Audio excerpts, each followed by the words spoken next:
બોટાદ જિલ્લાના બરવાળા તાલુકામાં ફટાકડા ફેક્ટરીમાં ભીષણ આગ સાથે બ્લાસ્ટની ઘટના સામે આવી છે.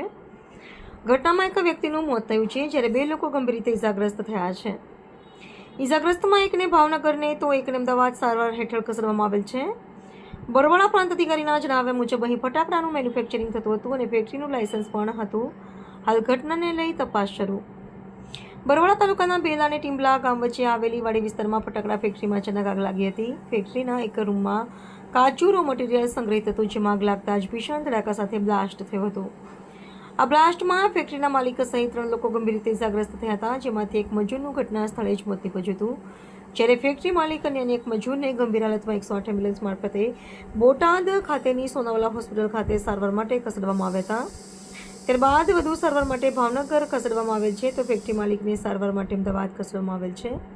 બ્લાસ્ટ ખૂબ પ્રચંડ હતો, જેના કારણે ફેક્ટરીના પતરા લગભગ 100 મીટર દૂર જઈ પડ્યા હતા. ઘટનાની જાણ થતાં જ બરવાળા પોલીસ તાત્કાલિક સ્થળ પર પહોંચી હતી અને ફાયર એક્સ્ટિંગ્વિશર દ્વારા આગ પર કાબૂ મેળવ્યો હતો.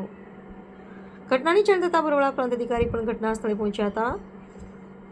મૃતક તેમજ ઇજાગ્રસ્તની વિગત. ફટાકડા ફેક્ટરીનું માલિકનું નામ ભૂપતભાઈ ગિરજાશંકર વ્યાસ હાલ અમદાવાદ સારવાર માટે ખસેડવામાં આવ્યા છે. હાર્દિકભાઈ સંજયભાઈ સોલંકી દેત્રોજા એ મરણ પામેલ છે. જયદીપભાઈ કમલેશભાઈ સેંથળા એમને પણ ભાવનગર ખસેડવામાં આવ્યા છે.